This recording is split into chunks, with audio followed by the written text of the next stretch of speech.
Terima kasih kalau hari ini saya diberikan kesempatan, ruang, dan waktu untuk memaparkan bagian dari perjalanan pengalaman kehidupan saya.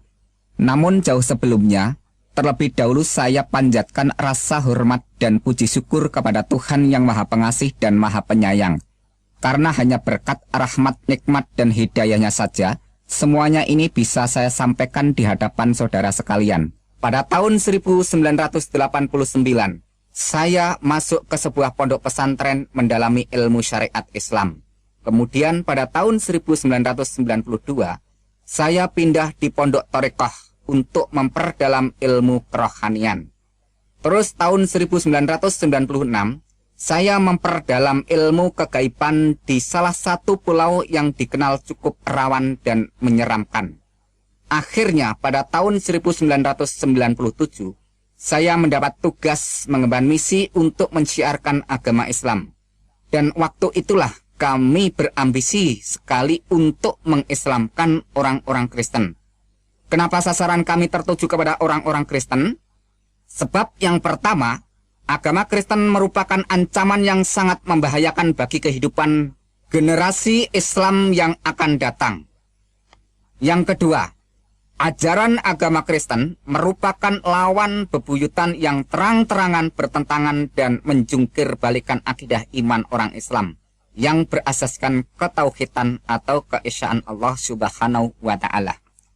Di manakah letak pertentangan dan di manakah letak kontradiksi pernyataan iman orang Islam dan iman orang Kristen? Saya ajak saudara-saudari yang terkasih untuk bersama-sama saya membaca dan membuka kitab Al-Quran supaya saya tidak dituding asal bunyi atau asbun. Pertentangan yang pertama, masalah dogma Trinitas atau Tritunggal, yaitu Allah Bapa, Allah Anak, Allah Roh Kudus. Hal ini dikecam keras oleh Al-Quran. Laqad kafara alladziina qalu innallaha salisu salasa wa ma min ilahin illa ilahum wahid, yang artinya sesungguhnya kafirlah orang-orang yang mengatakan bahwasanya Allah salah satu dari yang tiga. Padahal sekali-kali tidak ada Tuhan selain Tuhan yang Esa. Quran Surat Al-Maidah ayat yang ke-73. Dengan demikian disebut kafir kalau ada orang yang mengatakan Allah itu tiga. Saat iman orang Islam menegaskan bahwa Allah itu Esa. Qul huwallahu ahad. Katakanlah dialah Allah yang Maha Esa. Quran Surat Al-Ikhlas ayat yang pertama. Pertentangan yang kedua, agama Kristen mengajarkan bahwa Allah itu mempunyai anak yang disebut dengan istilah anak Allah. Hal ini disangkal keras oleh Al-Quran. Lam yalid wa lam yulad. Dia Allah tidak beranak dan tidak pula diperanakkan. Quran Surat Al-Ikhlas ayat yang ketiga disambung dengan ayat berikut ini. Rabbina matakhadha sahibata wala walada. Tuhan tidak beristri dan Tuhan tidak beranak. Quran Surat Al-Jin ayat yang ketiga. Pertentangan yang ketiga, Kristen menekankan bahwa Isa Al-Masih itu Allah atau Tuhan. Inilah yang sangat ditolak oleh seluruh lapisan umat Islam dari golongan orang yang paling awam sampai ke tingkat golongan orang cendekiawan. Sebab hal itu sangat dikecam oleh Al-Quran dengan keras dan tegas. Laqad kafara alladziina qalu innallaha wal masihu ibnu Maryam. Sesungguhnya telah kafirlah orang-orang yang mengatakan sesungguhnya Allah ialah Al-Masih putra Maryam. Quran Surat Al-Maidah ayat yang ke-72. Pertentangan yang keempat, orang Kristen mengimani dan mempercayai bahwa Yesus atau Isa itu mati dibunuh. Hal ini juga disanggah dengan tegas oleh Al-Quran. Wa qaulihim inna qatalada masiha Isa bana Maryama Rasulullahi wa ma qataluhu wa ma salabuhu walakin subihal lahum wa innal ladzina ikhtalafu fihi lafi sakim minhu malahum bihi min ilmin illa tiba adhani wa ma qataluhu yaqina, yang artinya demikian. Dan karena ucapan mereka, sesungguhnya kami telah membunuh Al-Masih Isa putra Maryam, Rasul Allah. Padahal mereka tidak membunuhnya dan tidak menyalibnya, tetapi orang yang diserupakan dengan Isa bagi mereka. Sesungguhnya orang-orang yang berselisih paham pembunuhan Isa benar-benar dalam keraguan-raguan tentang yang dibunuh itu. Mereka tidak mempunyai keyakinan tentang siapa yang dibunuh itu, kecuali mengikuti persangkaan belaka. Mereka tidak pula yakin bahwa yang mereka bunuh itu adalah Isa. Quran Surat An-Nisa ayat yang ke-157. Pertentangan yang berikutnya yaitu yang kelima. Kitab orang Kristen yang dipegang sekarang sudah tidak suci atau asli lagi, karena sudah disembunyikan dan dirubah dengan pernyataan ayat Al-Quran. Ya ahlal kitabi qad ja'akum rasuluna yubayyinu lakum katsiran mimma kuntum tukhfuna minal kitabi wa ya'fu an katsirin. Qad ja'akum minallahi nurun wa kitabum mubin. Hai ahli kitab, sesungguhnya telah datang kepadamu rasul kami, menjelaskan kepadamu banyak dari sisi Alkitab yang kamu sembunyikan dan dibiarkannya. Sesungguhnya telah datang kepadamu cahaya dari Allah dan kitab yang menerangkan. Quran Surat Al-Maidah ayat yang ke-15 yang disambung dengan ayat berikut ini. Afatadma'una ayyaminu lakum wa qad kana fariqum minhum yasma'una kalama wahi summa yuqarifunahu min ba'dima aqaluhu wa hum ya'lamun. Yang artinya, apakah kamu masih mengharapkan mereka akan percaya kepadamu? Padahal segolongan dari mereka mendengar firman Allah, lalu mereka mengubahnya setelah mereka memahaminya, sedang mereka mengetahui. Quran Surat Al-Baqarah ayat yang ke-75. Dengan pernyataan ayat-ayat yang sudah saya ucapkan tadi, dengan dukungan penjelasan Injil Barnabas yang pada waktu itu saya baca sebagai rujukan, di mana kesimpulan penjelasan Injil Barnabas mengatakan bahwa yang disebut atau dikatakan Mesias, yaitu penyelamat, itu adalah Kanjeng Nabi besar Muhammad Shallallahu Alaihi Wasallam. Melihat data-data yang cukup akurat dan kuat, maka dengan demikian orang Kristen telah distempel dengan label atau dicap dengan sebutan orang kafir. Mulai dari semua penjelasan pernyataan tadi, serta dengan sebuah pegangan keyakinan Al-Quran, Surat Al-Imran ayat 19, yang demikian bunyinya, Inna dina indallahi Islam. Sesungguhnya agama di sisi Allah hanyalah Islam. Dengan kata lain, hanya agama Islam yang diridhoi Allah. Hanya agama Islam yang dibenarkan Allah. Maka, semua agama selain Islam tidak benar.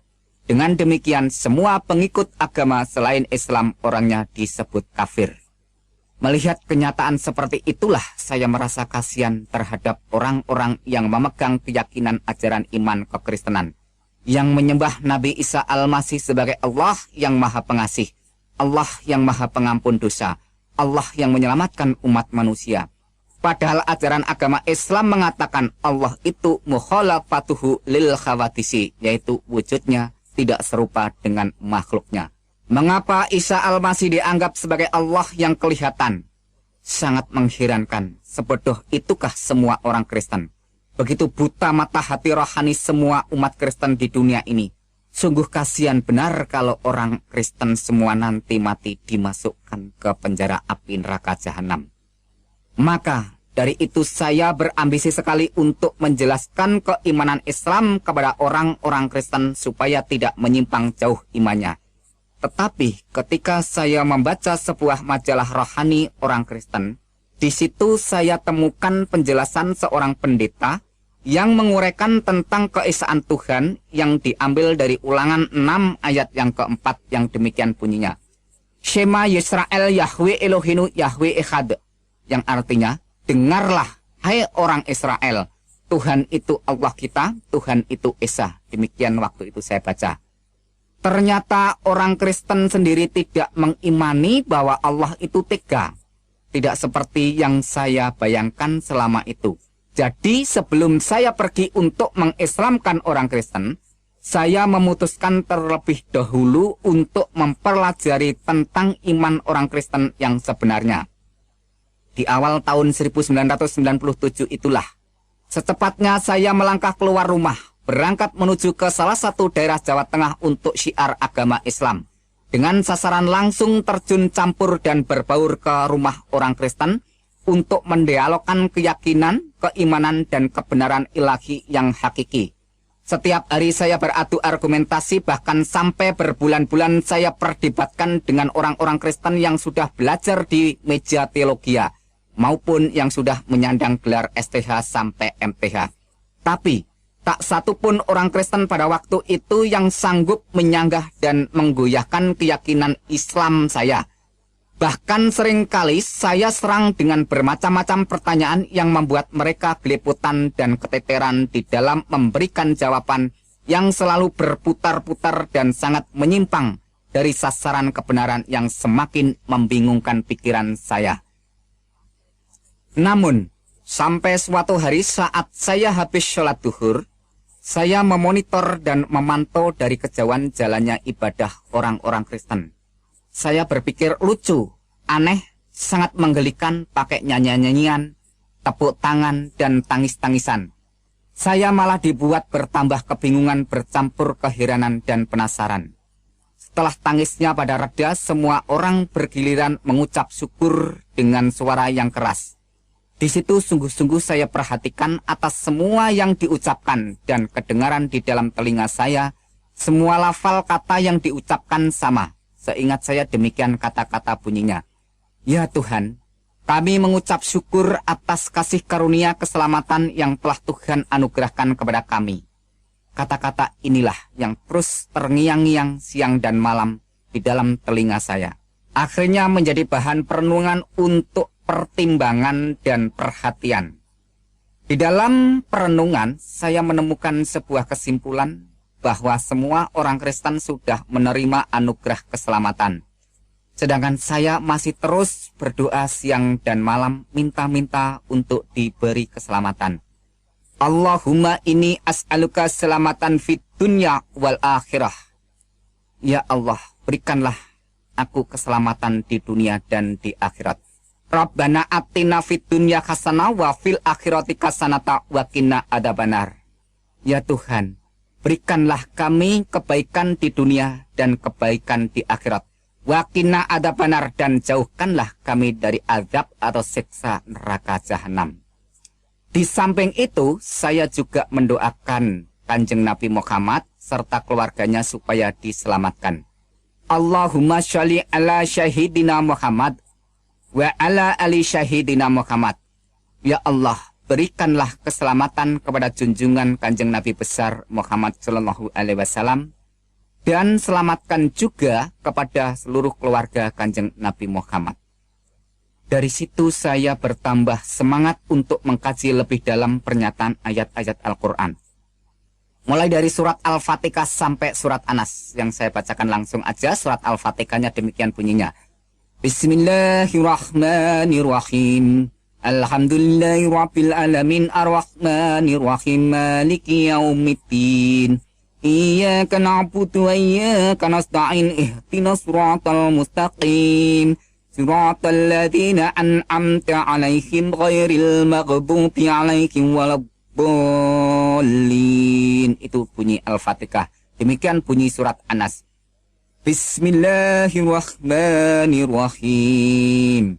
Qul a'udzu birabbin nas malikin nas ilahin nas min syarril waswasil khannas alladzi yuwaswisu fi sudurin nasi minal jinnati wan nas. Itu bunyi surat An-Nas. Nah, perlu saudara ketahui di mana penekanan surat Al-Fatihah terletak pada ayat yang kelima dan yang keenam, yang mana manusia diperintahkan untuk menyembah dan meminta pertolongan hanya kepada Allah saja, supaya manusia diberi hidayah atau petunjuk oleh Allah, jalan yang lurus. Iyyaka na'budu wa iyyaka nasta'in ihdinas siratal mustaqim. Iyyaka na'budu wa iyyaka nasta'in. Hanya kepadamulah kami menyembah dan hanya kepadamulah kami mohon pertolongan. Pertolongan apakah yang saya minta ini? Ihdinas siratal mustaqim. Tunjukilah kami ke jalan yang lurus.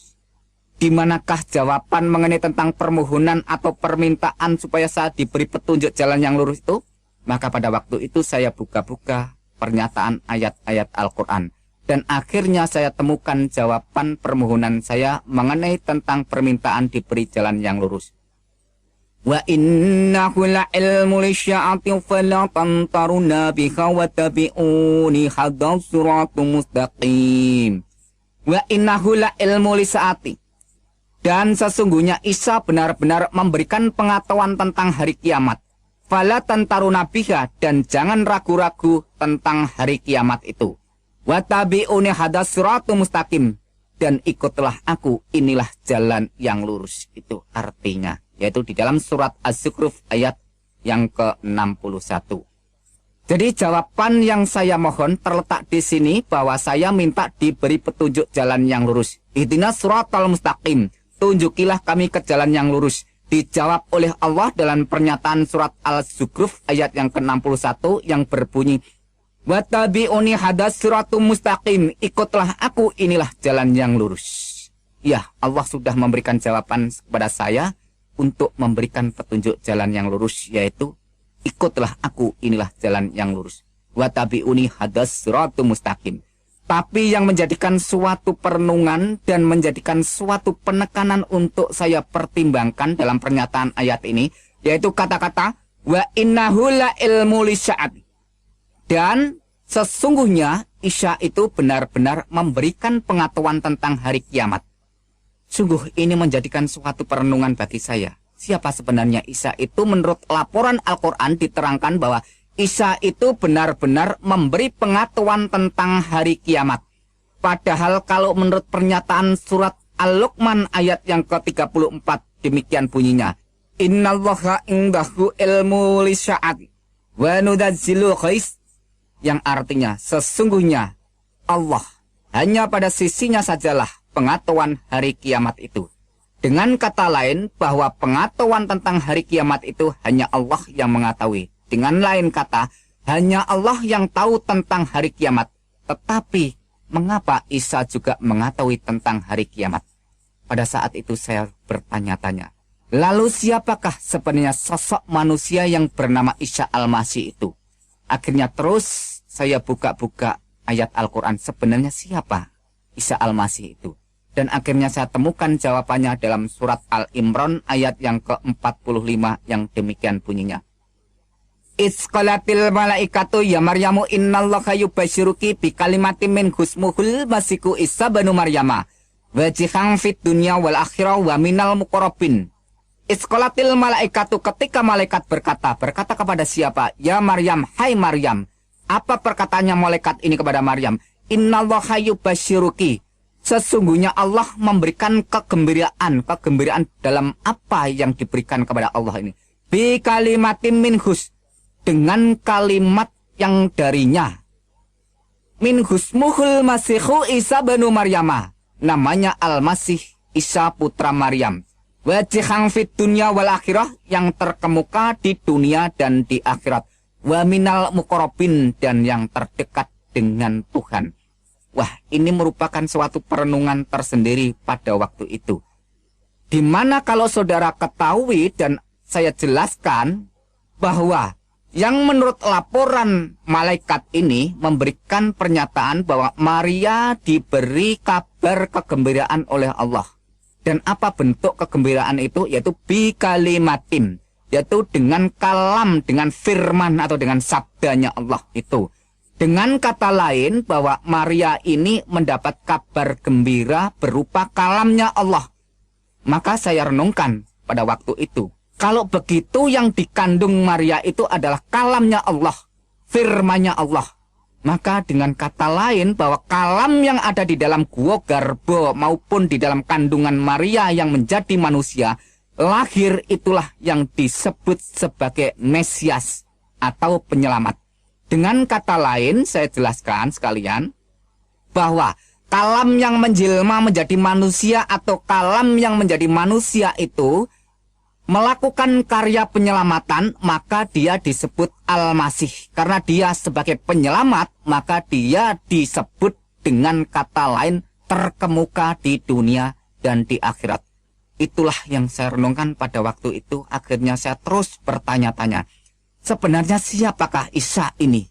Kalau menurut keterangan dan menurut pengakuan setiap orang percaya maupun orang yang beragama apa saja bahwa hanya Allah lah yang mempunyai kedudukan kehormatan tertinggi di dunia dan di akhirat. Orang yang mempunyai kekuasaan terkemuka di dunia dan di akhirat itu hanya Allah. Tetapi kenapa Isa ini dinyatakan dan dilaporkan serta disaksikan bahwa Isa itu punya kedudukan terkemuka di dunia dan di akhirat? Padahal menurut pernyataan ayat Al-Quran yang jumlahnya ribuan itu, tidak ada seorang nabi pun atau rasul pun bahkan sampai malaikat pun dinyatakan oleh Al-Quran terkemuka di dunia dan di akhirat, kecuali hanya Isa Al-Masih putra Maryam. Siapakah sebenarnya Isa ini?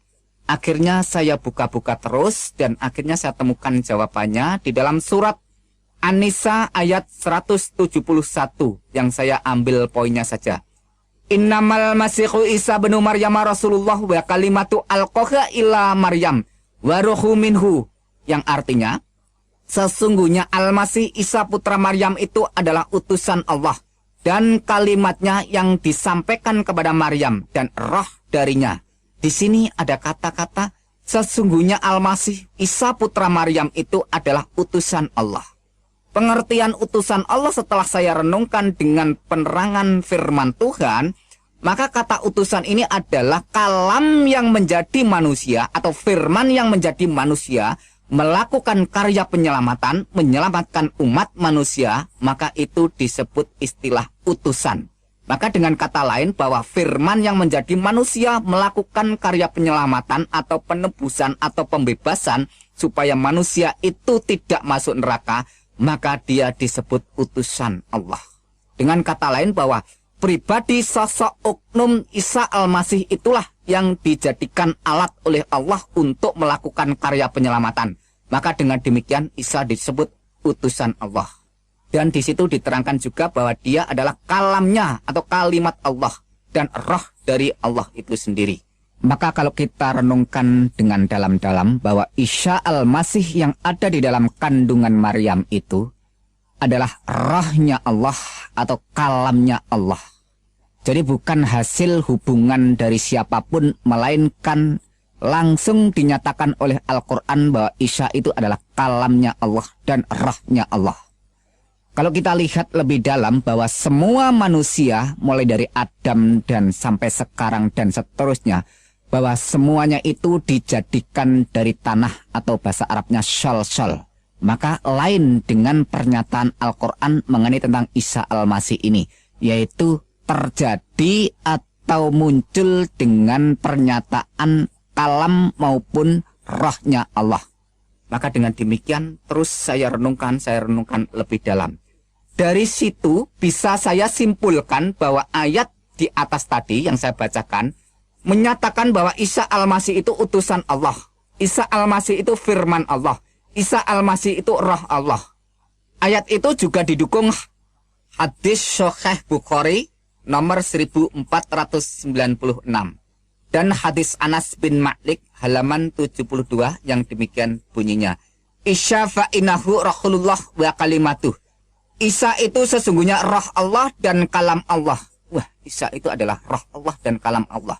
Ini merupakan suatu kesaksian seseorang yang tidak bisa diragukan karena yang bersaksi, yang menyatakan dan menerangkan ini adalah Kanjeng Nabi Muhammad SAW itu sendiri. Oleh sebab itu terus saya renung-renungkan. Dan di samping itu, saya juga membaca pernyataan hadis Sahih Muslim dan hadis Sahih Bukhari yang mengatakan demikian. Walladzi nafsi biyadihi la yusikana ayang dilafikum ibnu Maryam haqqam muksiton. Demi Allah yang jiwaku di tangannya, kata Muhammad. Sesungguhnya telah dekat masanya Isa anak Maryam akan turun di tengah-tengah kamu. Dia akan menjadi hakam muksiton, akan menjadi hakim yang tegak atau hakim yang adil atau hakim yang lurus. Yaitu bisa saudara baca di hadis Sahih Muslim nomor 127 atau hadis Sahih Bukhari nomor 1090. Kembali timbul sebuah pertanyaan lagi di dalam hati saya pada waktu itu. Siapakah sebenarnya Isa Al-Masih itu? Karena kalau menurut pernyataan di dalam Al-Quran bahwa Allah itulah hakim yang seadil-adilnya. Alaihissallahu bi'ahamil hakimin. Bukankah Allah hakim yang seadil-adilnya? Yaitu Quran surat At-Tin ayat yang ke-8. Mengapa Isa Al-Masih dinyatakan dan disaksikan baik itu Al-Quran maupun Kanjeng Nabi Muhammad sendiri sebagai hakim yang seadil-adilnya? Dengan demikian, kalau kita renungkan, tidak ada seorang nabi, rasul, bahkan malaikat pun yang dinyatakan oleh Al-Quran maupun disaksikan oleh Kanjeng Nabi sebagai hakim yang adil kecuali Isa Al-Masih putra Maryam. Ya, kalau kita renungkan dan kita hayati dari awal sampai akhir bahwa Isa Al-Masih itu adalah Roh Allah, Kalam Allah. Isa Al-Masih itu adalah terkemuka di dunia dan di akhirat. Isa Al-Masih itu adalah hakim yang adil. Dan Isa Al-Masih itu mengetahui tentang hari kiamat. Memang semua itu sudah jelas, tetapi saya tetap belum mau mempercayai dan mengimani Yesus itu adalah Tuhan dan Juru Selamat saya. Mengapa? Karena masalah keyakinan, kepercayaan, dan keimanan tidak segampang orang membalikkan telapak tangan langsung terima dan diaminkan. Atau tidak semudah orang yang beli jajan di pinggir jalan langsung ditelan jadi kenyang. Tetapi ini masalah hati nurani yang suci. Maka membutuhkan pencerahan, penerangan Sang Ilahi yang Maha Suci. Supaya hati nurani ini dapat mengambil suatu keputusan untuk menyatakan keberanian tentang kebenaran yang datang dari Tuhan, pencipta dan penguasa semesta alam. Maka untuk mendukung dan memperkuat semuanya itu, saya langsung terus untuk mengumpulkan data-data yang bersumber dari Al-Quran maupun hadis, yang berkaitan dengan kesaksian dan pengakuan mengenai pernyataan tentang Isa Al-Masih itu. Inilah data-data yang sudah saya kumpulkan dari pernyataan Al-Quran. Quran surat 19 ayat 19. Di sana dikatakan, Isa Al-Masih seorang anak laki-laki yang suci. Quran 19 ayat yang ke-21. Di sana dikatakan, Isa Al-Masih sebagai tanda bagi manusia dan rahmat dari Tuhan. Quran surat 3 ayat yang ke-46 dan Quran surat 5 ayat yang ke-19, ayat yang ke-20 dan ayat yang ke-110. Di sana dikatakan, Isa Al-Masih semasa dalam buayan dan ayunan sudah bisa berbicara dengan manusia. Quran surat 19 ayat yang ke-31, di sana dilaporkan Isa Al-Masih seorang yang diberkati Allah di mana saja berada. Quran surat 3 ayat yang ke-49 dan Quran surat 5 ayat yang ke-110, di sana diterangkan bahwa Isa membuat burung, menyembuhkan orang buta sejak lahir, menyembuhkan penyakit sopak atau lepra atau kusta, dan menghidupkan orang mati. Wah, ini luar biasa, perlu saudara renungkan. Dan data berikutnya, Quran surat 3 ayat yang ke-45, Isa adalah kalam Allah, terkemuka di dunia dan di akhirat. Quran surat 4 ayat 171, Isa Al-Masih utusan Allah, kalam Allah dan roh Allah. Quran surat 21 ayat yang ke-91 dikatakan, Isa dan ibunya dijadikan tanda yang besar bagi semesta alam. Dan data-data hadis yang saya kumpulkan, yaitu hadis Sahih Bukhari nomor 1496. Di sana diterangkan, Isa itu utusan Allah, kalam Allah, roh Allah. Hadis Sahih Bukhari nomor 1090. Di sana dikatakan, Isa akan turun menjadi hakim yang adil. Hadis Anas bin Malik halaman 72. Di sana dikatakan, Isa roh Allah dan kalam Allah. Hadis Sahih Muslim jilid 1 halaman yang ke-74. Di sana dikatakan, Isa adalah Imam Mahdi dan hakim yang adil.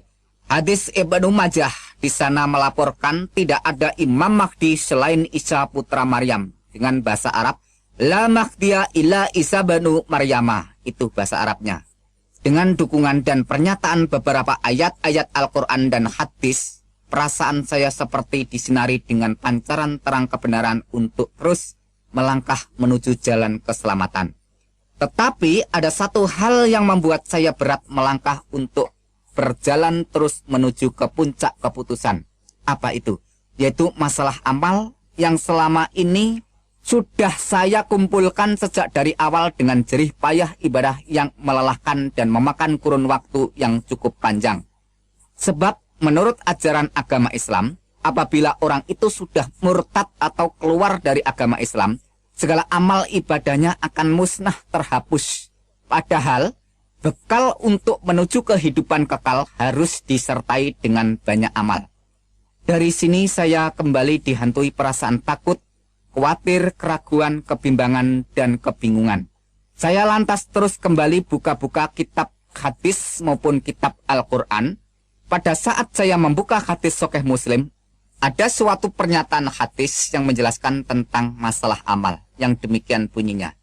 Ang Jabir qala sami'tum Nabiya sallallahu alaihi wasallam yaqulu la yudakhilu ahadam minkum amaluhul jannah wala yujiruhu minan nar wala ana illa birahmatin minallah, yang artinya dari Jabir radhiyallahu anhu, katanya dia mendengar Nabi sallallahu alaihi wasallam bersabda, bukan amal seseorang yang memasukkannya ke surga atau melepaskannya dari neraka, termasuk juga aku, kata Kanjeng Nabi. Lantas bagaimana? Illa birahmatin minallah, kecuali dengan rahmat Allah. Hadis Sahih Muslim nomor 2412 sampai 2414. Dengan kata lain saya simpulkan bahwa hadis tadi menerangkan bahwa seseorang itu masuk neraka atau masuk surga bukan ditentukan oleh amal, melainkan illa birahmati minallah, kecuali dengan rahmat Allah. Dan Al-Quran pun juga menyatakan dengan jelas, yaitu Quran surat 44 ayat yang ke-40 sampai ke-42 yang demikian bunyinya. Inna yaumal fasli mikatuhum ajma'in. Sesungguhnya hari keputusan atau hari kiamat itu adalah waktu yang dijanjikan bagi mereka semuanya. Dilanjutkan ayat berikutnya. Yaumal la yuqni maulan amaulan syai'in walahum yungsarun. Yang artinya, yaitu hari yang seorang karib tidak dapat memberi manfaat kepada karibnya sedikit pun, dan mereka tidak akan mendapat pertolongan. Dan dilanjutkan ayat berikutnya, illa ma rahimallahu innahu huwal azizur rahim, yang artinya kecuali orang-orang yang diberikan rahmat oleh Allah, sesungguhnya dialah yang maha perkasa lagi maha penyayang. Nah, kesimpulan dari Quran surat Ad-Dukhan ayat yang ke-40 sampai 42 menyatakan pada hari keputusan atau hari penghakiman atau hari pengadilan, tak seorang pun kerabat dekat yang bisa memberi manfaat atau memberikan pertolongan kecuali orang yang diberi rahmat oleh Allah. Ternyata setelah saya renungkan, menurut pernyataan Quran surat 19 ayat 21, bahwa Isa itulah yang dijadikan tanda bagi manusia dan sebagai rahmat dari Allah. Qala kadzalika qala rabbuka huwa alayya hayyinun walinaj'alahu ayatalin nas wa rahmatan minanna wa kana amran maqdiyah, yang artinya Jibril berkata, demikianlah Tuhanmu berfirman, hal itu adalah mudah bagiku, dan agar dapat kami menjadikan suatu tanda bagi manusia dan sebagai rahmat dari kami, dan hal itu adalah suatu perkara yang sudah diputuskannya. Waduh, luar biasa. Akhirnya sudah tidak saya ragukan lagi, sudah saya tidak bimbangkan lagi mengenai tentang pernyataan ayat-ayat Al-Quran maupun hadis yang menerangkan atau menyaksikan atau melaporkan siapakah sebenarnya Isa Al-Masih itu.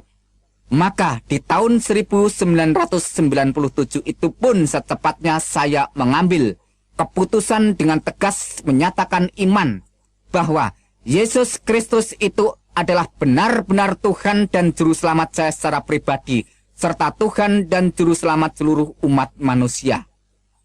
Dengan demikian, segeralah saya minta dibaptis sebagai tanda pertobatan dan pengakuan iman saya menjadi pengikut Yesus Kristus. Sekarang resmilah saya menjadi pengikut Yesus Kristus. Perasaan senang dan tenang selalu mengalir di dalam iman dan rohani saya.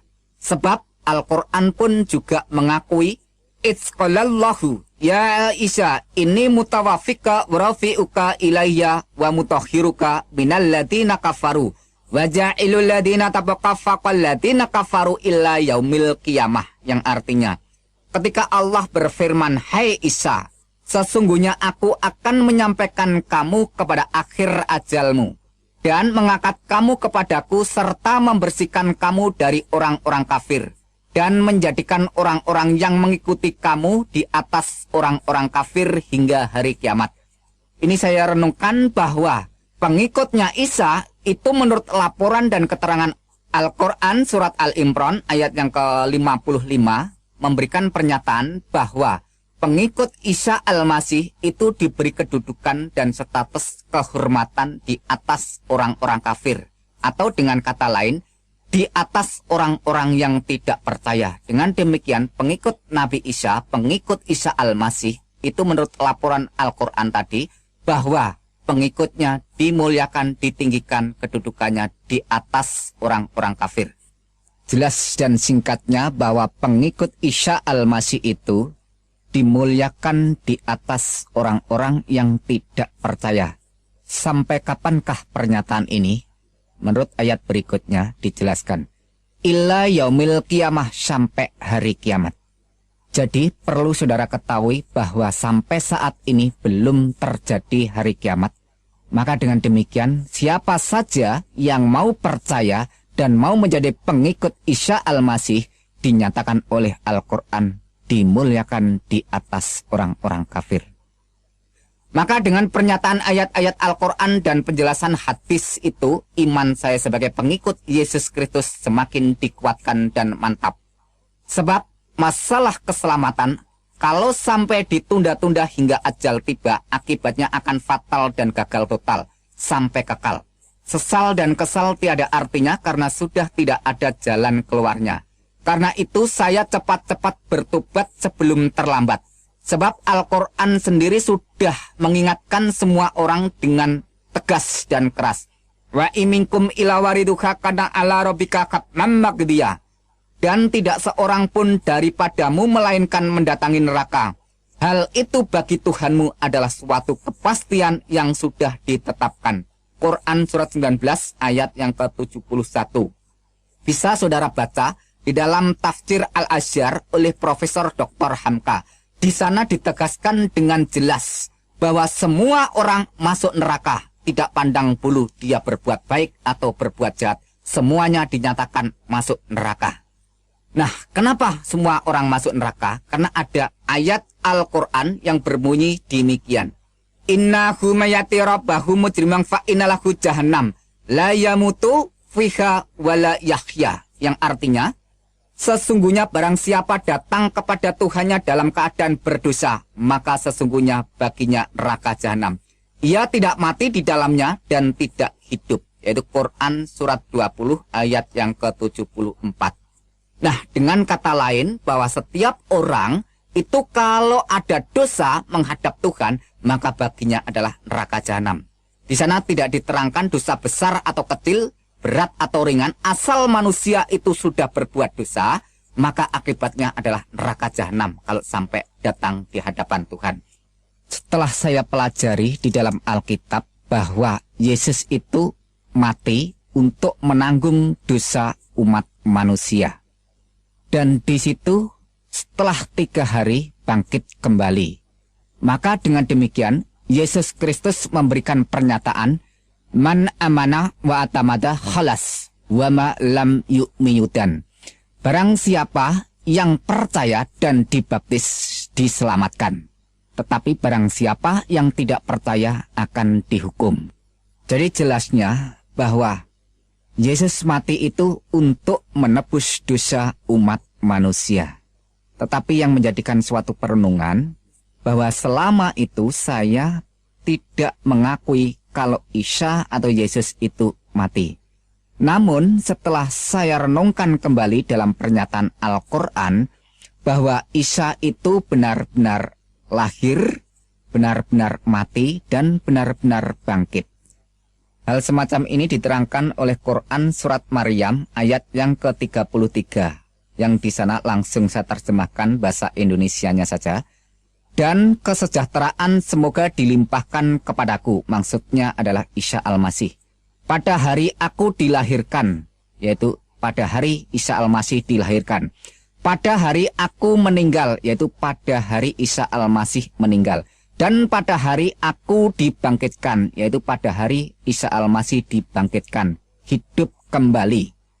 Dengan kesimpulan kronologis ayat di atas, pertama, dilahirkan atau hidup, kedua, meninggal atau mati, ketiga, bangkit atau keluar dari kubur, dan keempat, hidup kembali, alias realita kenyataan bahwa yang hidup kembali setelah mengalami kematian itu bukan setan, bukan siluman, dan bukan tipuan, melainkan benar-benar Isa.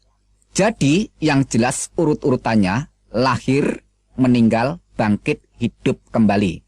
Dan sekarang kita buka lagi Quran surat Al-Imran ayat yang ke-55. Kita ambil poinnya saja. Hai Isa, sesungguhnya aku akan menyampaikan kamu kepada akhir ajalmu dan mengangkat kamu kepadaku. Dengan kata lain, kesimpulannya, Allah akan menyampaikan ajal atau kematian Isa, dan Allah akan mengangkat Isa kepadanya. Jadi di sini juga jelas urut-urutannya, mati, diangkat. Dengan kata lain, mati dulu baru diangkat. Jadi dengan jelas Al-Quran menyatakan bahwa Isa itu benar-benar mati dan benar-benar diangkat. Sesuai dengan pernyataan Alkitab itu sendiri bahwa Tuhan Yesus Kristus sadar benar-benar apa yang akan terjadi dan apa yang akan dialami pada dirinya. Ia telah mengatakan kepada para muridnya terlebih dahulu sebelum sesuatu terjadi. Maksudnya sebelum sesuatu itu dialami kematiannya. Menurut pernyataan Yesus Kristus, pada waktu itu mengajak para muridnya, demikian katanya. Sekarang kita pergi ke Yerusalem dan anak manusia akan diserahkan kepada imam-imam kepala dan ahli-ahli Taurat. Dan mereka akan menjatuhi dia hukuman mati. Dan mereka akan menyerahkan dia kepada bangsa-bangsa yang tidak mengenal Tuhan. Supaya ia diolok-olokkan, disesah, dan disalibkan. Dan pada hari yang ketiga, ia akan dibangkitkan. Matius 20, ayat yang ke-18 sampai 19. Singkatnya, Yesus tahu dan sadar benar hadir dan perannya di dunia ini menjadi korban atau penebus dosa umat manusia.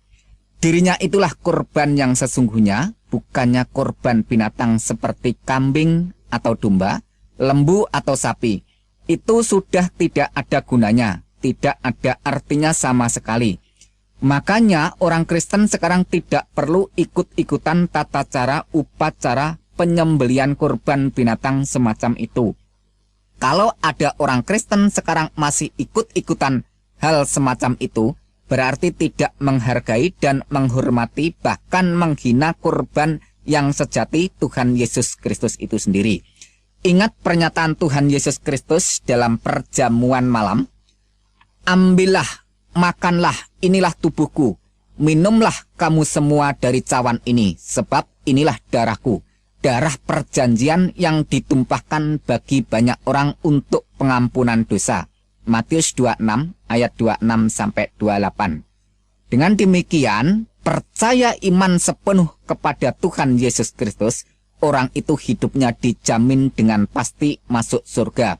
Tidak ada istilah kata mudah-mudahan masuk surga.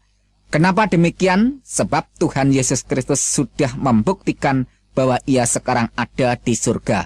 Bahwa ia sekarang berkuasa di surga. Inilah rahasia iman Kristen, kurban penyalipan, kematian, dan kebangkitan Tuhan Yesus Kristus. Kalau Yesus Kristus tidak bangkit hidup kembali, imannya orang Kristen mubazir sia-sia. Sebab mengimani pribadi dan ajarannya tapi tidak membuktikan apa-apa. Mengajar kebangkitan tapi dia sendiri tidak bangkit. Mengajar atau menawarkan orang masuk surga, dia sendiri tidak membuktikan naik ke surga. Kalau begitu, tidak ada bedanya dengan pemimpin-pemimpin agama lain. Tapi, syukurlah semuanya itu telah dibuktikan dengan nyata oleh Yesus Kristus Tuhan dan Juru Selamat kita. Sebab, yang sangat penting telah kusampaikan kepadamu, yaitu apa yang telah kuterima sendiri bahwa Kristus telah mati karena dosa-dosa kita, sesuai dengan kitab suci. Sekarang bagaimana? Apakah saudara masih tidak percaya bahwa Yesus Kristus itu Tuhan? Baiklah, akan saya tunjukkan bukti yang bisa saudara lihat sendiri. Bukti bahwa Yesus itu Tuhan. Dia berjanji dengan pasti memasukkan semua orang ke surga yang percaya dan beriman kepadanya. Dan saudara ketahui sendiri, terbukti banyaknya orang bertobat dan beriman kepada Tuhan Yesus Kristus sejak dari zaman dulu hingga sekarang. Di antara salah satu sekian banyak orang adalah saya sendiri. Mungkin saudara berpikiran dengan berbagai macam penafsiran tentang diri saya pribadi. Ya, silahkan, itu sah-sah saja.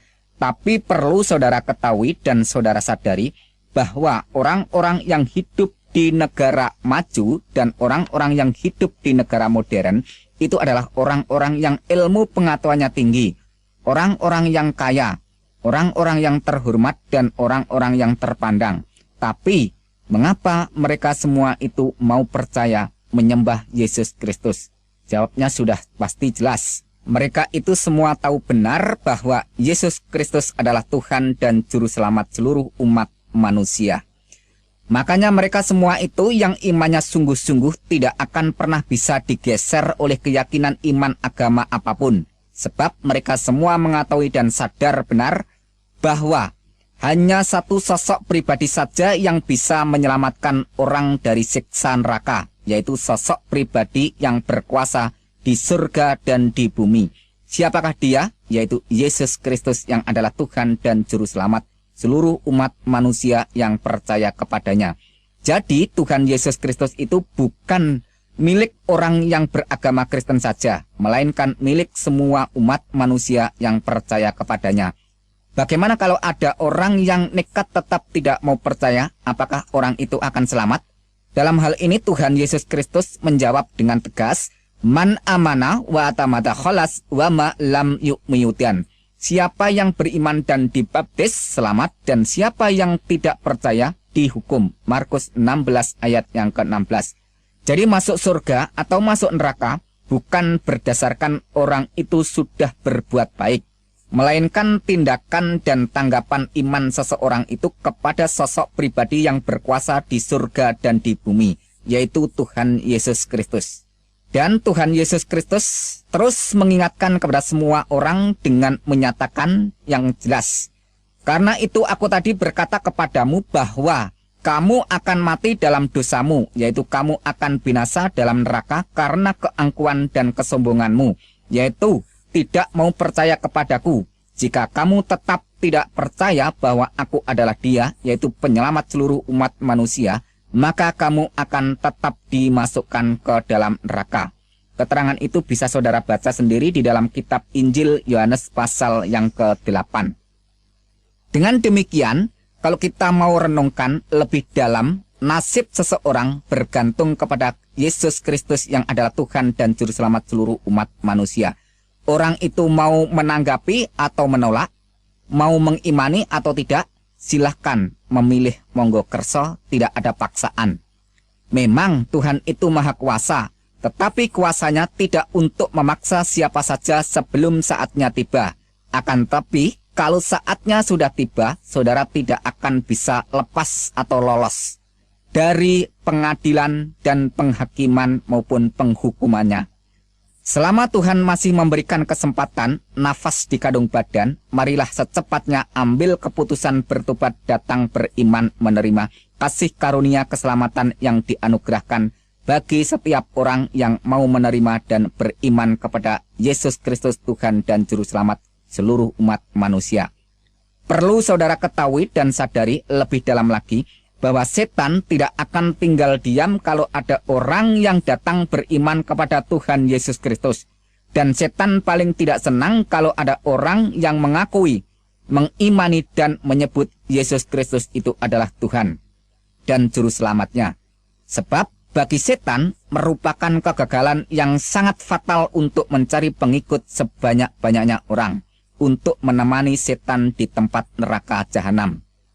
Ya, kalau ada pemikiran di dalam benak hati saudara bahwa saya adalah orang yang tersesat dan menyesatkan banyak orang karena mengajak beriman dan percaya kepada Tuhan Yesus Kristus, dan terbukti nanti bahwa Yesus Kristus itu bukan benar-benar Tuhan dan Juru Selamat umat manusia, maka saya adalah orang yang nanti siap pertama kali dilempar ke dalam lautan api neraka. Saya adalah orang yang siap dimasukkan ke dalam neraka jahanam lebih dahuluan. Tetapi kalau saudara tetap nekat tidak mau percaya kepada Tuhan Yesus Kristus, ya terserah. Tidak masalah, itu hak saudara semua untuk menolak atau menerima. Akan tetapi tunjukkan bukti keberanian dan ketidakpercayaan saudara terhadap Tuhan Yesus Kristus. Katakan secara langsung ucapan saudara kepada Tuhan Yesus Kristus. Hai Yesus Kristus yang disembah oleh semua orang Kristen. Jika benar Engkau adalah Tuhan, jika benar Engkau berkuasa, tunjukkan kekuasaanmu di hadapanku. Ambil kesehatanku, ambil seluruh keluargaku, ambil seluruh harta benda kekayaanku. Ambil seluruh kebahagiaanku dan ambil seluruh kehormatanku. Kalau memang saudara berani, ulangi berkali-kali pernyataan ini. Saya meyakini secara pasti cepat atau lambat akan terjadi akibat peristiwa yang akan mengguncangkan kehidupan saudara. Perlu saudara ketahui dan sadari kalau terjadi sesuatu, cepat-cepatlah bertobat sebelum terlambat. Ya, masalah iman bukan karena ilmu pengetahuan, bukan karena ikut-ikutan, dan juga bukan karena warisan keturunan. Tetapi iman adalah rahasia Tuhan yang dikaruniakan kepada semua orang yang mau menanggapi dan mengimaninya. Maka orang itu akan merasakan dan mengetahuinya secara pribadi. Seperti kata pepatah yang mengatakan, malam yaduk alam ya'rif. Barang siapa yang belum merasakan, maka orang itu belum mengetahuinya. Maka untuk mengetahuinya, kita harus merasakan. Artinya kita harus bertindak melaksanakan iman yang sudah dikaruniakan Tuhan. Sekian kesaksian dan penjelasan dari saya. Kalau ada kesalahan, mohon maaf yang sebesar-besarnya. Tapi kalau semua ini jadi berkat, bersyukurlah kepada Sang Juru Selamat Tuhan Yesus Kristus. Di dalam kitab Injil Yohanes pasal 14 ayat yang ke-6, Yesus memberikan pernyataan, Akulah jalan dan kebenaran dan hidup. Tidak seorang pun datang kepada Bapa kalau tidak melalui aku. Dan tidak ada nama lain di bawah kolong langit ini selain nama Yesus Kristus yang bisa menyelamatkan umat manusia. Maka dengan pernyataan ini secara tegas bahwa Yesus itulah Sang Juru Selamat, jadi tidak perlu didoakan supaya dia selamat. Justru dia menawarkan siapa saja yang mau percaya kepadanya maka akan diselamatkan. Dan dijamin secara pasti karena Yesus Kristus sendiri sudah menyatakan bukti dengan konkret saat ini ada di surga. Dan hal semacam itu tidak perlu diragukan karena Al-Quran sendiri mengakui bahwa Isa Al-Masih ada di sisi hadirat Allah. Dengan kata lain bahwa Isa Al-Masih sekarang ini ada di surga.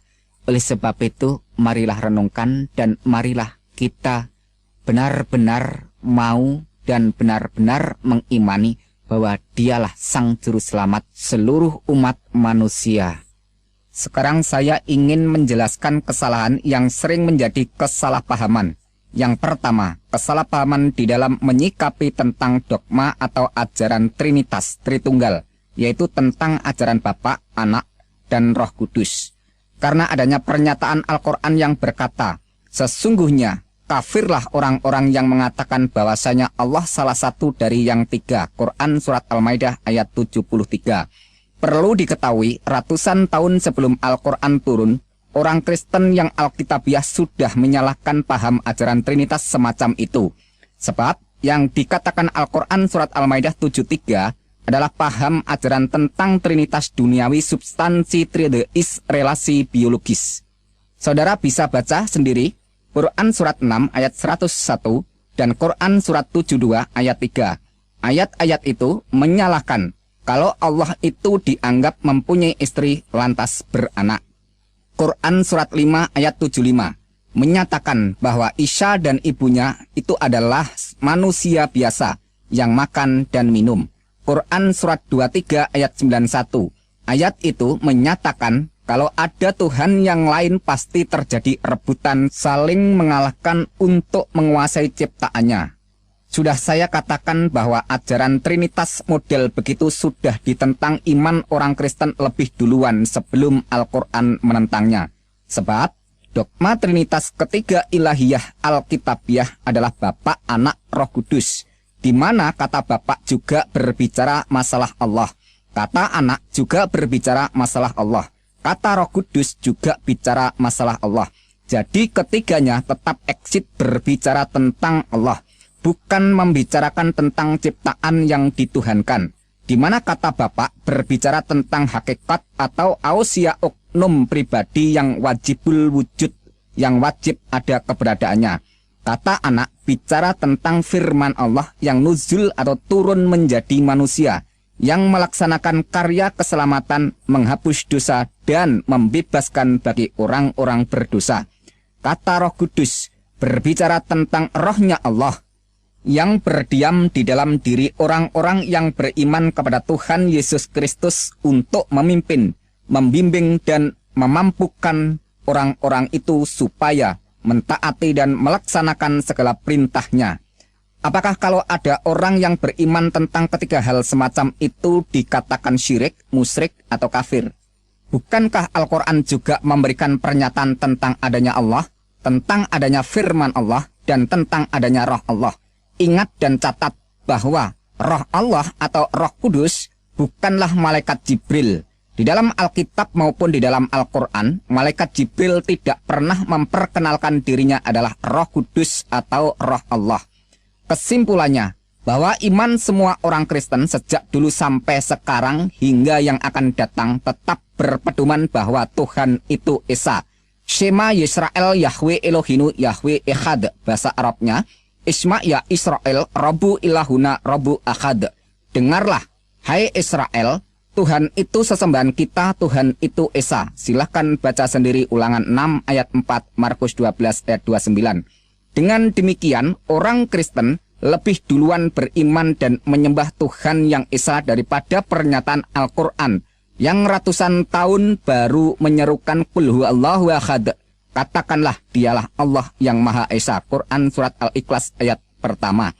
Jadi pengajaran tentang Bapa, Anak, dan Roh Kudus bukanlah mengimani Allah itu jumlahnya 3 seperti aliran paganisme penyembah beberapa berhala yang dikecam Quran Surat An-Najm. Tetapi iman orang Kristen memberikan pengajaran yang lebih dalam tentang pernyataan keesaan Tuhan. Jelasnya dogma Trinitas, Bapa, Anak, dan Roh Kudus mengajarkan keesaan Tuhan yang lebih dalam, sehingga orang itu lebih paham mengenal Tuhan yang Esa, karena Tuhanlah yang memperkenalkan dirinya. Inilah yang disebut teologi tingkat tinggi atau ilmu ketuhanan yang sangat dalam. Sekarang pernyataan iman Kristen tentang anak Allah yang sering disalahpahamkan pengertian dan penafsirannya oleh orang Islam. Karena adanya pernyataan Al-Quran yang mengatakan Allah tidak beranak dan tidak diperanakan. Quran Surat Al-Ikhlas ayat 3. Tuhan kami tidak beristri dan dia tidak beranak. Quran Surat Al-Jin ayat yang ketiga. Bagaimana dia mempunyai anak padahal dia tidak mempunyai istri. Quran Surat Al-An'am ayat 101. Iman orang Kristen yang Alkitabiah lebih duluan menolak paham iman semacam itu. Di mana ayat-ayat Al-Quran tadi kalau saudara teliti kembali menolak pernyataan anak Allah dalam konteks jasmaniah. Pengajaran tentang anak Allah semacam itu akan membingungkan semua orang, bahkan Al-Quran sendiri ikut keheranan dengan bertanya, bagaimana dia mempunyai anak padahal dia tidak mempunyai istri. Quran Surat Al-An'am ayat 101. Jadi anggapan Al-Quran pengertian kata anak Allah adalah anak secara jasmaniah, yaitu anak yang lahir karena Allah itu beristri. Pernyataan semacam itu kalau ditujukan kepada iman orang Kristen salah total dan salah besar. Di mana kata anak Allah dalam Alkitab bukan dalam pengertian anak secara jasmaniah, tetapi total non-duniawiyah. Juga bukan dalam arti biologis jasmani, tetapi anak terjadi secara adi kodrati maha supranatural, yaitu kejadian seorang manusia yang asal mulanya adalah kalam Allah yang masuk di dalam rahim kandungan Maryam. Silahkan baca dan teliti lebih jeli Quran Surat 3 ayat 45 dan Quran Surat 4 ayat 171. Isa Al-Masih itulah Satu-satunya manusia di dunia yang DNA-nya atau genetikanya langsung dari zat Allah, yaitu kalamnya Allah. Maka malaikat Jibril melaporkan bahwa dia adalah anak yang suci. Quran surat 19 ayat 19. Padahal di dunia ini tidak ada manusia yang suci. Kalau toh ada manusia yang suci, hakikatnya bukanlah suci tetapi disucikan. Jadi jelas sekali beda makna dan arti. Jelasnya bahwa Yesus Kristus itu bukan ciptaan, bukan dicipta. Dalam hakikatnya yang adalah kalam Allah. Ratusan tahun sebelum Al-Quran turun, kitab Injil melaporkan lebih duluan dengan pernyataannya bahwa pada mulanya adalah firman. Firman itu ada di dalam hakikat Allah dan firman itu adalah Allah. Karena firman itu ada di dalam hakikat Allah, maka firman itu adalah Allah. Dan firman itu telah menjadi manusia. Silahkan baca Injil Yohanes 1 ayat 1 dan 14. Jadi kalau Yesus Kristus itu disebut anak Allah, bukan karena Allah itu mempunyai anak secara jasmani yang lahir dari istri Allah. Tapi firman Allah yang menjadi manusia, itulah disebut anak Allah. Bagaimana dengan Adam? Adam manusia pertama yang dibuat atau dicipta Tuhan dari sol-sol, yaitu bahan bakunya dari unsur tanah. Setelah itu manusia selanjutnya, DNA atau genetikanya melalui pembuahan dari sperma pria dan sel telur wanita yang diproses dalam rahim kandungan perempuan. Kecuali manusia yang bernama Yesus Kristus yang DNA atau genetikanya langsung dari atas. Makanya Tuhan Yesus Kristus bersabda kepada semua manusia, "Kamu berasal dari bawah, aku dari atas. Kamu dari dunia ini, aku bukan dari dunia ini." Yohanes 8 ayat 23. Oleh sebab dia bukan dari dunia ini, melainkan dari atas, maka pada waktu dia meninggal, badan wadaknya tidak tertinggal di bumi.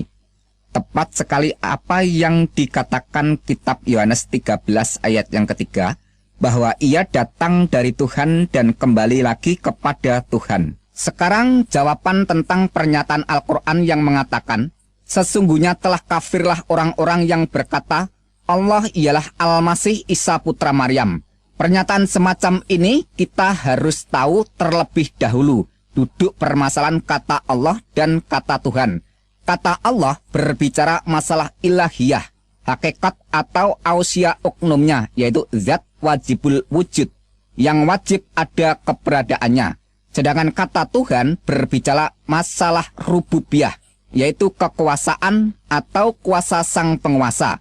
Jadi kalau Yesus dikatakan Allah, itu mengacu pra keberadaannya atau sebelum keberadaannya menjadi manusia yang hakikat sebenarnya adalah firman. Karena dia itu hakikat yang sebenarnya adalah firman, maka sifatnya mukhallafatuhu lil khawadisi, yaitu tidak serupa dengan makhluk atau ciptaan. Kalau dia bukan ciptaan, lantas dia itu siapa? Dia adalah firman Allah yang menjadi manusia. Pada mulanya adalah firman. Firman itu di dalam hakikat Allah dan firman itu adalah Allah. Ingat dan catat bahwa firman itu adalah Allah. Lantas pernyataan ayat berikutnya menerangkan bahwa firman itu telah menjadi manusia. Yohanes 1 ayat 1 dan 14. Dan Quran surat 3 ayat 45, Quran surat 4 ayat 171, Al-Masih Isa putra Maryam itu adalah kalam Allah. Bahkan Rasulullah Muhammad SAW memberikan kesaksian bahwa Isa itu sesungguhnya roh Allah dan kalam Allah. Bisa saudara baca sendiri hadis Anas bin Malik dan hadis Sahih Bukhari 1496. Jadi jelas sekali baik Alkitab, Al-Quran dan hadis, ketiganya menyatakan bahwa Yesus Kristus atau Isa Al-Masih sebelum jadi manusia adalah kalam Allah. Sedangkan menurut kitab Injil Yohanes 1 ayat 1, firman Allah itu adalah Allah. Dan Yohanes 1 ayat 14 menerangkan bahwa firman itu telah menjadi manusia. Jadi Yesus Kristus disebut Allah karena dia adalah firman Allah. Sekarang kata Tuhan. Tuhan adalah kuasa atau kekuasaan sang penguasa. Seperti kalimat ini, Allahu Rabbul Alamin, artinya Allah Tuhan alam semesta atau Allah adalah penguasa alam semesta. Jadi kata Tuhan itu berasal dari kata Rabb yang artinya penguasa. Sekarang hubungkan dengan pengakuan dan pernyataan Yesus Kristus. Kepadaku telah diberikan segala kuasa di surga dan di bumi. Jelasnya Yesus Kristus berkata, aku berkuasa di dunia dan di akhirat. Dan Al-Quran sendiri melaporkan bahwa Al-Masih Isa putra Maryam seorang terkemuka di dunia dan di akhirat. Quran surat 3 ayat 45. Dan Al-Quran banyak sekali melaporkan tentang kekuasaan Isa Al-Masih, di antaranya memberitahu tentang hari kiamat, menghidupkan orang mati, membuat burung dari tanah, menyembuhkan bermacam-macam penyakit yang parah. Dan masih banyak sekali Al-Quran melaporkan kuasa Isa yang melebihi seluruh para nabi dan seluruh para rasul mana saja. Silakan saudara baca, cek sendiri di dalam pernyataan ayat-ayat Al-Quran yang jumlahnya ribuan itu. Jadi yang disangkal Quran surat Al-Maidah ayat 72, wujud kemanusiaannya Isa Al-Masih, yaitu anak Maryam. Sebab Allah itu bukan anak Maryam. Allah itu ada sebelum segala sesuatu ada. Tepat sekali bahwa Tuhan Yesus Kristus sendiri juga berkata, aku adalah yang awal dan yang akhir. Jelasnya, segala sesuatu belum ada, Yesus Kristus sudah ada. Dan segala sesuatu tidak ada, Tuhan Yesus Kristus tetap ada. Karena dia itu Sang Maha Ada, Asyar Hayah, dan yang mengadakan segala sesuatu yang tidak ada menjadi ada. Maka dia berhak disembah dan wajib disembah. Kalau tidak malah berdosa. Sekarang masalah Alkitab yang sering dituding sudah tidak asli lagi karena sudah dirubah. Yang berdasarkan keterangan Quran surat 3 ayat 78, Quran surat 4 ayat 46, Quran surat 5 ayat 13, Quran surat 5 ayat 15, Quran surat 3 ayat 71, Quran surat 2 ayat 75, dan Quran surat 2 ayat 41 dan 42. Silakan saudara baca dan teliti sendiri bahwa semua yang dikecam dan disalahkan Al-Quran bukan kitabnya, melainkan orang-orangnya yang tidak setia melaksanakan ajaran Alkitab, bahkan sering mengajarkannya dengan kepalsuan dan kebohongan. Jelasnya, yang disalahkan Al-Quran bukan Alkitabnya, melainkan para pelakunya atau orang-orangnya. Sebab semasa Rasulullah Muhammad SAW masih hidup, tidak pernah mempermasalahkan Alkitab yang sudah beredar di zaman itu. Dan juga tidak pernah melarang, menegur, dan mencegah siapa saja yang membaca Alkitab. Bahkan Al-Quran sendiri memerintahkan Alkitab itu dibawa dan dibaca. Quran surat 3 ayat 93. Pertanyaannya, kalau Alkitab itu sudah dirubah, mengapa Al-Quran malah menyuruh orang membawa dan membacanya? Seharusnya kan Alkitab itu jangan dibawa dan dibaca karena sudah dirubah. Kalau Alkitab itu sudah dirubah, kenapa Allah masih menyuruh Muhammad bertanya kepada orang-orang yang membaca Alkitab? Quran surat 10 ayat 94. Logikanya mestinya Allah harus melarang Muhammad jangan bertanya kepada mereka supaya tidak disesatkan karena kitabnya sudah dirubah. Pada saat Muhammad kembali ragu-ragu menerima Al-Quran, Allah juga menggunakan standar dasar Alkitab sebagai petunjuk dari Allah bagi Bani Israel. Quran surat 32 ayat 23. Dengan demikian, Allah masih mengakui kebenaran Alkitab secara sah. Bahkan banyak ayat-ayat Al-Quran menerangkan bahwa kitab Taurat dan kitab Injil itu dibenarkan oleh Allah. Quran surat 2 ayat 41, 89, 91, 101, 136. Quran surat 3 ayat 3, Quran surat 4 ayat 136, Quran surat 5 ayat 43, 44, 46, 47, 48, 68. Quran surat 6 ayat 92, Quran surat 10 ayat 73, Quran surat 43 ayat 4, dan Quran surat 26 ayat 196. Kalau Alkitab itu sudah dirubah, mengapa Allah masih tetap menyuruh Muhammad untuk mengimani Alkitab? Quran surat 29 ayat 46. Pertanyaannya, mengapa Allah masih tetap menyuruh Muhammad untuk mengimani Alkitab? Buat apa kitab yang sudah dirubah itu diimani? Bahkan Allah mengatakan kepada ahli kitab, tidak dipandang beragama sedikit pun hingga menegakkan ajaran Taurat dan Injil. Quran surat 5 ayat 68. Pertanyaannya, kitab Taurat dan Injil kan sudah dirubah.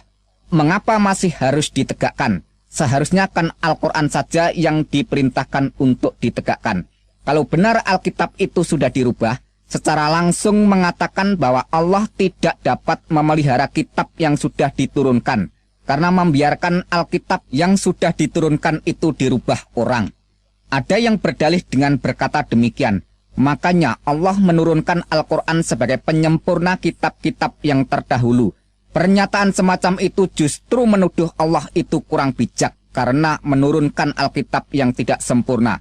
Dalam iman kekristenan, kalau Tuhan yang berfirman, Tuhan mampu dan sanggup menjaga keabsahan firman-Nya, seperti yang telah difirmankan. Langit dan bumi akan berlalu, tetapi perkataanku tidak akan berlalu. Markus 13 ayat 31. Rumput menjadi kering, bunga menjadi layu, tetapi firman Tuhan kita tetap untuk selama-lamanya. Yesaya 40 ayat 8. Tetapi firman Tuhan tetap untuk selama-lamanya. Inilah firman yang disampaikan Injil kepada kamu. 1 Petrus 1 ayat 25. Aku bersaksi kepada orang yang mendengarkan perkataan-perkataan nubuat dari kitab ini. Jika seorang menambahkan sesuatu kepada perkataan-perkataan ini, maka Tuhan akan menambahkan kepadanya malapetaka-malapetaka yang tertulis di dalam kitab ini. Dan jika seorang mengurangkan perkataan-perkataan dari kitab nubuat ini, maka Tuhan akan mengambil bagiannya dari pohon kehidupan, dari kota kudus, seperti yang tertulis di dalam kitab ini. Wahyu 22 ayat 18 dan 19. Jadi kesimpulannya bahwa Alkitab yang kita baca ini tidak ada yang dirubah.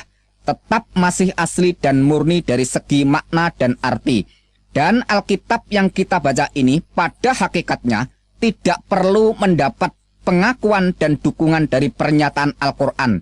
Karena Alkitab sudah sempurna. Apa yang akan disempurnakan lagi? Kalau saya mempergunakan ayat-ayat Al-Quran disebabkan karena memberikan jawaban kesalahpahaman. Kalau tidak ada kesalahpahaman, ya saya tidak akan mengutip ayat-ayat Al-Quran. Sekarang menjawab kematian Isa Al-Masih atau Yesus Kristus. Untuk membahas masalah ini, kita tidak boleh hanya mendengar informasi dari satu sisi. Sebab ini adalah kejadian fakta yang nyata, tapi berbeda cerita antara Alkitab dan Al-Quran. Maka salah satunya harus ada yang membuktikan kebenarannya. Quran surat 4 ayat 157 melaporkan bahwa Isa tidak dibunuh dan disalib, melainkan orang yang diserupakan Isa. Tapi di sisi lain, Quran surat 19 ayat 33 memuat pernyataan Isa yang berkata, "Dan kesejahteraan semoga dilimpahkan kepadaku pada hari aku dilahirkan, pada hari aku meninggal, dan pada hari aku dibangkitkan hidup kembali." Jadi jelasnya, Al-Quran melaporkan bahwa Isa itu dilahirkan, kemudian meninggal, lantas dibangkitkan, terus hidup kembali. Keterangan berikutnya Quran surat 3 ayat 55, Allah menyatakan dengan berfirman, "Hai Isa, sesungguhnya aku akan menyampaikan kepada akhir ajalmu dan mengangkat kamu kepadaku." Jadi jelasnya Allah menyatakan kematian Isa dulu baru mengangkat Isa kepadanya. Singkatnya, Isa mati dulu baru diangkat ke hadiratnya.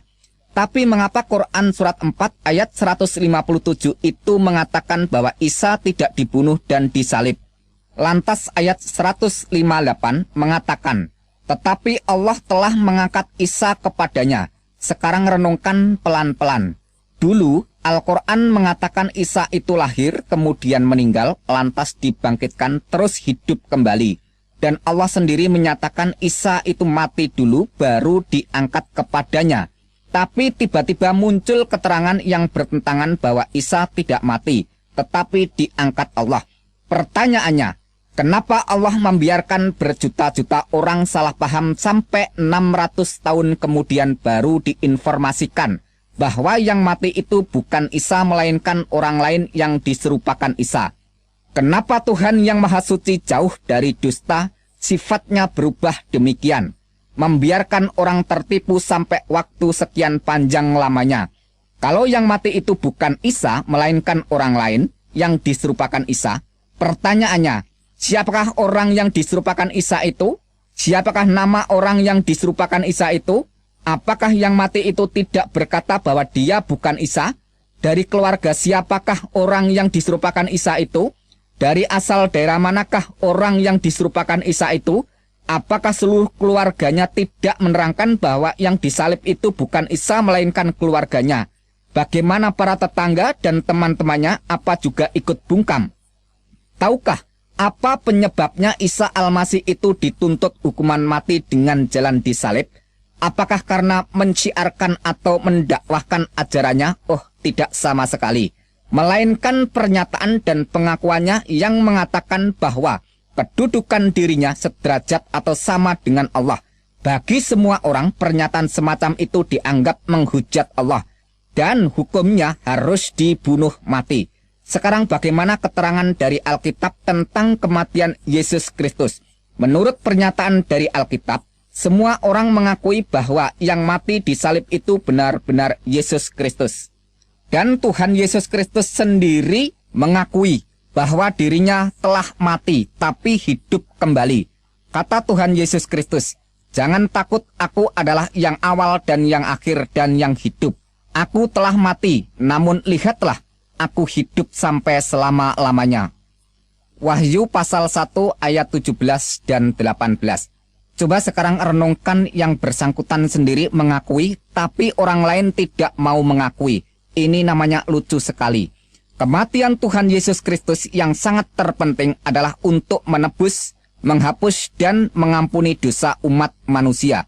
Sejak waktu itu, Yesus mulai menyatakan kepada para murid-muridnya bahwa ia harus pergi ke Yerusalem dan menanggung banyak penderitaan.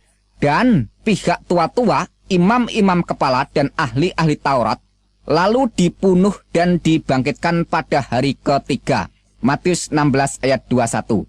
Dan Tuhan Yesus kembali mengulangi lagi pernyataannya itu di hadapan para murid-muridnya, serta mengajak mereka pergi ke Yerusalem. Sabdanya, "Sekarang kita pergi ke Yerusalem, dan anak manusia akan diserahkan kepada imam-imam kepala dan ahli-ahli Taurat, dan mereka akan menjatuhi dia hukuman mati, dan mereka akan menyerahkan dia kepada bangsa-bangsa yang tidak mengenal Tuhan, supaya ia diolok-olokkan, disesah dan disalibkan, dan pada hari yang ketiga ia akan dibangkitkan." Matius pasal 20 ayat 18 dan 19.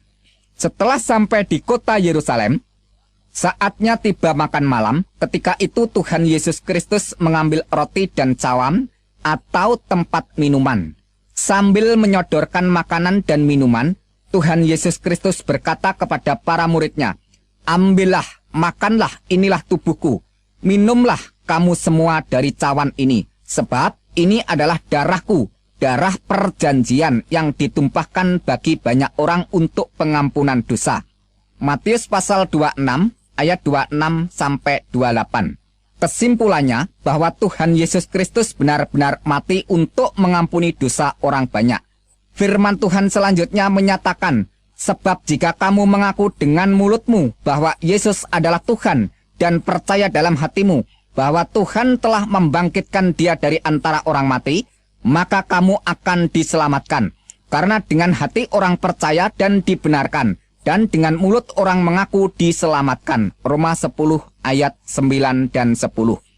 Tentang dialah semua nabi bersaksi bahwa barang siapa percaya kepadanya, ia akan mendapat pengampunan dosa oleh karena percaya kepada Tuhan Yesus Kristus. Kisah Para Rasul pasal 10 ayat 43. Dan di dalam Al-Quran surat Ali Imran ayat 55, Allah juga memberikan kesaksian tentang pengikut Isa Al-Masih yang demikian sebagian bunyinya. "Waja'ilul ladina tabaka fokal ladina kafaru illa yaumil qiyamah," yang artinya, "Dan menjadikan orang-orang yang mengikuti kamu," yaitu Isa, "di atas orang-orang kafir hingga hari kiamat." Oh, luar biasa, jelas sekali bahwa Allah memberikan status kedudukan para pengikut Isa di atas orang-orang kafir, atau memberikan kedudukan, kehormatan yang mulia di atas orang-orang yang tidak percaya. Sampai kapankah pernyataan itu berlaku? Ila yaumil qiyamah, sampai hari kiamat. Sedangkan hari kiamat sampai saat ini belum tiba. Wah, ini kesempatan yang sangat terbuka bagi siapa saja yang mau percaya. Makanya kami lihat wajah orang-orang Kristen itu pada ceria dan bahagia, penuh kelimpahan berkat rahmat dunia akhirat. Itulah kunci rahasia bagi siapa saja yang mau percaya. Sekarang masalah kitab palsu Injil Barnabas. Yang perlu saudara ketahui terlebih dahulu, siapakah orang yang bernama Barnabas itu? Barnabas adalah seorang keturunan suku Lewi yang berasal dari Pulau Siprus. Dia menggabungkan diri dengan para rasul setelah Tuhan Yesus Kristus naik ke surga. Kisah para Rasul 4 ayat 36 dan 37. Dengan demikian, Barnabas bukanlah salah seorang dari 12 rasul yang dipilih langsung oleh Tuhan Yesus Kristus. Dan dia tidak pernah menulis kitab yang bernama Injil Barnabas. Lantas, siapakah yang menulis sebuah kitab palsu Injil Barnabas itu? Penulis kitab palsu Injil Barnabas adalah seorang keturunan Ismail. Dari mana bisa kita ketahui? Dari keterangan kitab palsu Injil Barnabas itu sendiri. Pasal 192 menerangkan demikian. Seluruh kitab ini aku belum dapat membacanya, karena pejabat tinggi agama itu di dalam perpustakaannya, aku membaca, telah melarang aku, mengatakan bahwa seorang keturunan Ismail telah menulisnya. Jelasnya demikian. Pejabat tinggi agama melarang untuk membaca kitab itu karena yang menulis kitab itu adalah seorang keturunan Ismail. Sudah jelas kita ketahui bahwa sepanjang sejarah tidak pernah ada seorang keturunan Ismail menulis kitab Injil. Dan kita ketahui bahwa kitab palsu Injil Barnabas ditulis sekitar abad ke-13 atau sekitar tahun 1300 Masehi. Dari mana kita ketahui kalau ditulis sekitar tahun itu? Dari keterangan kitab palsu Injil Barnabas yang menerangkan demikian, pasal 82 dan pasal 83, bahwa tahun Yubel diperingati setiap 100 tahun sekali.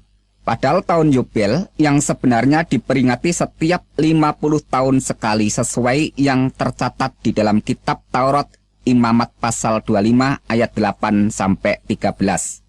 Tapi mengapa kitab palsu Injil Barnabas itu mengatakan bahwa tahun Yubel diperingati setiap 100 tahun sekali? Penulis kitab palsu Injil Barnabas telah terjebak ketidaktahuannya bahwa yang mengubah peringatan tahun Yubel dari setiap 50 tahun sekali diubah menjadi setiap 100 tahun sekali adalah Paus Bonifacius VIII pada tahun 1300 Masehi. Dengan demikian, bisa kita ketahui bahwa kitab palsu Injil Barnabas ditulis setelah abad ke-13 atau sekitar tahun 1300 Masehi. Kalau penulis Injil Barnabas itu adalah seorang rekan para rasul, keturunan suku Lewi dari Pulau Siprus, pasti sudah jelas dicatat pada abad pertama, bukan dicatat pada abad ke-13. Yang perlu diteliti lebih jeli lagi bahwa penulis kitab palsu Injil Barnabas tidak memahami situasi kondisi geografi daerah setempat. Di mana pasal 20 kitab Injil palsu Barnabas menceritakan bahwa Yesus dari Galilea menuju ke daerah Nazaret naik perahu. Padahal semua orang di sana sudah pada tahu kalau daerah Nazaret itu letaknya di daratan pedalaman, bukan di seberang lautan. Mana mungkin ada orang yang mau menuju ke daratan pedalaman naik perahu.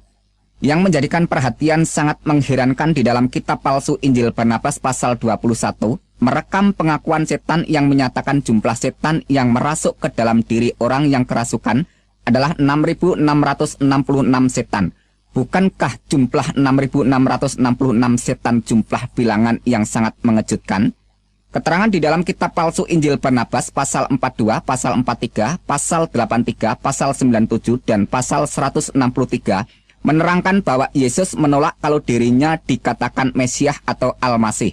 Mesias atau Al-Masih yang sebenarnya adalah seorang pesuruh Allah yang bernama Muhammad. Pernyataan kitab palsu Injil Barnabas itu sangat bertentangan dengan keterangan Al-Quran yang mengatakan bahwa Al-Masih adalah Isa putra Maryam. Quran surat 3 ayat 45 dan Quran surat 4 ayat 171. Sekarang pertanyaannya, siapakah sebenarnya yang disebut Al-Masih di dalam Al-Quran? Yang benar keterangan dari Alkitab palsu Injil Barnabas atau keterangan dari Al-Quran? Sebab menurut kitab palsu Injil Barnabas yang dikatakan Al-Masih adalah Muhammad. Sedangkan menurut pernyataan Al-Quran, Al-Masih itu adalah Isa putra Maryam. Apakah keterangan kitab palsu Injil Barnabas yang tidak selaras dengan pernyataan Al-Quran itu masih tetap dipertahankan untuk dijadikan pegangan kebenaran? Sekarang masalah pernyataan Al-Quran yang mengatakan inna dina indallahil Islam, yang artinya sesungguhnya agama di sisi Allah hanyalah Islam. Dengan kata lain, sesungguhnya agama yang diridhoi di sisi Allah hanyalah Islam. Saya katakan pernyataan itu sah dan benar untuk imannya orang-orang yang beragama Islam. Tapi pertanyaannya, apakah kalau sudah beragama Islam pasti masuk surga? Bagi kami orang-orang Kristen, tujuan imannya bukanlah mencari agama yang benar, tapi tujuan iman orang Kristen adalah keselamatan jiwa.